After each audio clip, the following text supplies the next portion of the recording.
Southern Africa is in the throes of a climate crisis.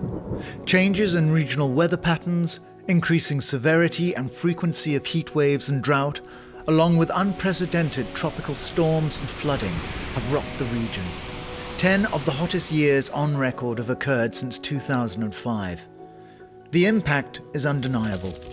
Billions of dollars in damage, dying livestock, arable land decimated, and already vulnerable communities being pushed to the brink of famine.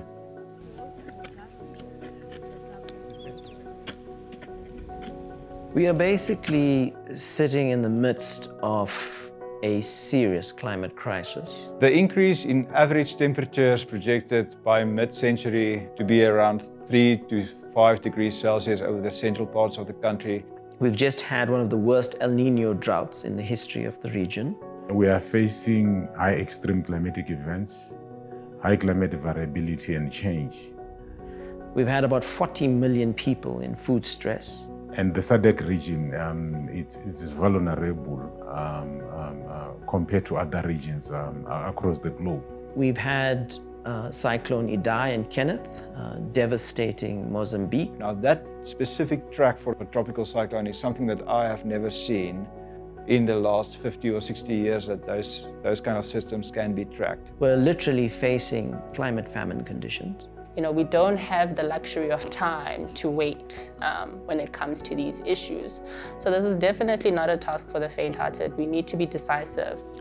Climate extremes in an already water-stressed region are a major impediment to secure food systems in southern Africa, along with rapid population growth, urbanization, migration, poverty, and the uneven distribution of resources. The changing climate poses major humanitarian challenges.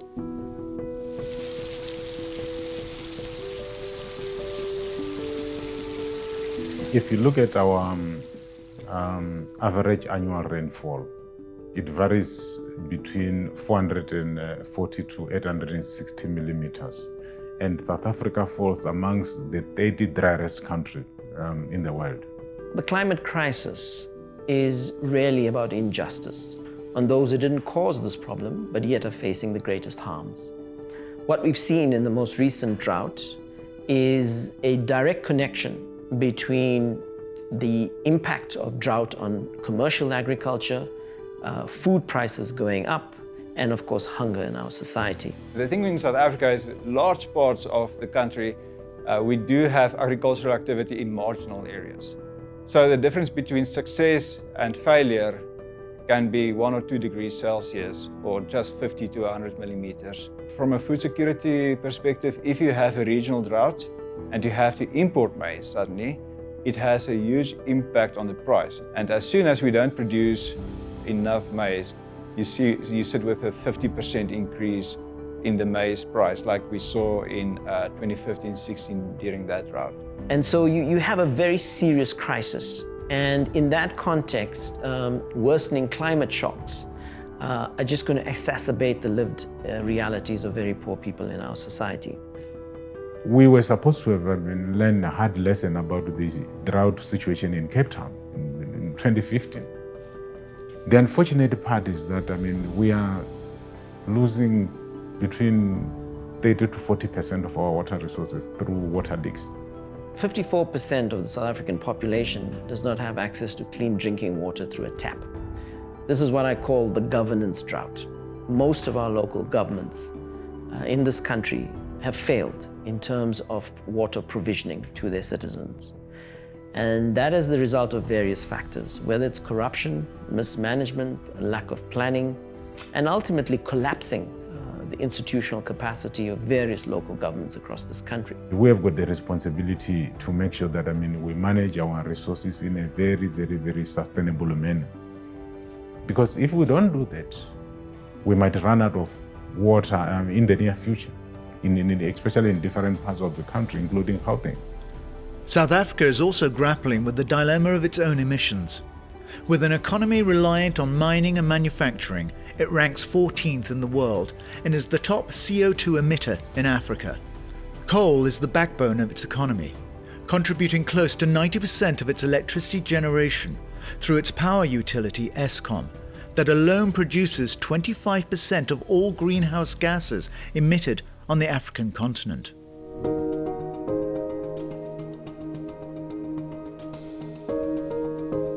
There are whole mining towns in provinces that are completely dependent on the operation of the coal value chain. There are informal workers and informal working that takes place surrounding, mines and coal-fired power stations, and these are where complete communities are dependent on such activities. So that's why there is so much dependence, and that's why communities can't see a future outside of a dependence on coal.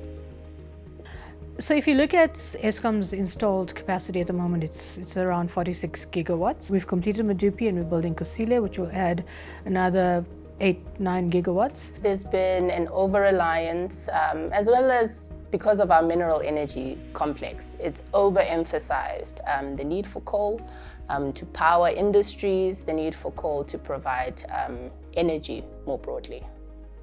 It's a coal-based lock-in that we have in South Africa, which basically impacts our trajectory as a society, even in the midst of the worsening climate crisis.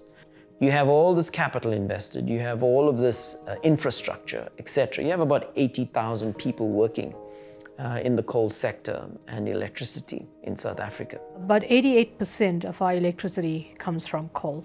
So it's a huge percentage, and it's very high compared to any other country at the moment, if you look at it. South Africa cannot make the argument that other African governments can make, that it is owed a climate debt. It's not, okay, because of our use of coal for over 100 years. Being the highest emitter in Africa, we have a responsibility to play here, to do our part in reducing, greenhouse gas emissions in a significant way. So in that part, definitely, we do owe, the rest of Africa. So absolutely agree. We have some catching up to do. So we know now what the impacts of coal are. We know the impact on social well-being. We know the impact on the environment, on health. So there is a big need to move away from coal. The more we use oil, gas, and coal in this country and globally, the more deadly the consequences are in terms of climate crisis. Every gram, every ounce, every ton, every megaton is going to make a difference in terms of whether we survive or not as a species.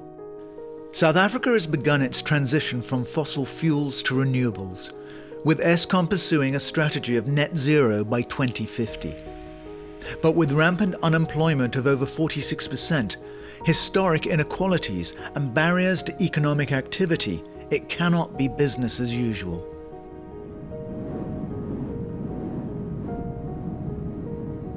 What if we get it wrong? What happens with Eskom? What's happening with Eskom right now? Where are we right now? We're sitting with a fleet of coal-fired power stations that are really struggling operationally. They're old, it's like having an old car. The way we have Eskom now is not the Eskom of the future, and if we think it's going to continue this way and we should just status quo, business as usual, stay as we are, that we would survive, we won't. We have a significant opportunity here as a country. We have an opportunity to create a new sector, create a completely new value chain. So we have an opportunity here to include people who have never participated in the productive economy. We have the highest youth unemployment in the world. So making sure that we have meaningful jobs for that sector of the economy is extremely important. And then the transition part is we have to look at different ways of doing business. We can't do business the way we've always done business.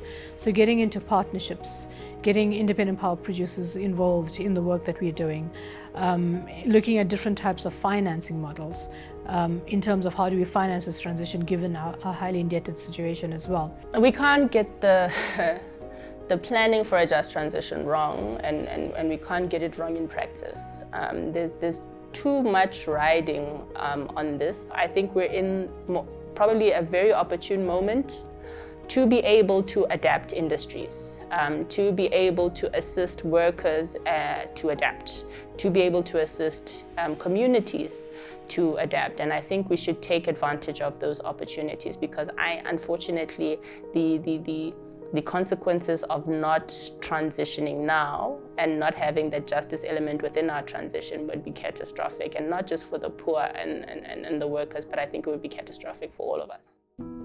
History has shown that democratic, economic and social transitions in South Africa have not delivered an equitable and ecologically sustainable society. Now, with $8.5 billion of transition funding announced at COP26, South Africa finds itself with a once-in-a-lifetime opportunity to follow through on its commitments to the Paris Agreement and to all of its people. The opportunity that we have with this financing that was agreed at COP26 is a huge opportunity. The governance around how that money is used, how it's disbursed, how it's managed, is of the utmost importance. A lot of South Africa's credibility is riding on this, and exactly on how we treat this money. We do not have a good track record. Having been the first recipient of climate financing and being one of the first countries who are modeling a just transition to a low-carbon economy, we owe it to Africa to be able to get this transition right and to meet our developmental imperatives as we transition, and to do it well. We are the example for the rest of Africa. And if we don't do this right, what we do in the process is to send a bad message to the rest of the world that we will have squandered our opportunity really to be able to transition. And I don't think that would cast Africa in the best of lights. Despite the concentrations of wealth and wealth inequality, the climate crisis is going to catch up with everybody, whether you're a wealthy country, whether you're a powerful corporation, whether you're a billionaire. You cannot escape it. My pain is your pain, and your pain is my pain. Angela Davis. And I think that's the nub of it. It's about solidarity. It's about the intersubjective human experience, where we see beyond the multiple layered identities that we all carry. We see in human terms, and ultimately appreciating that we are social ecological beings, part of nature.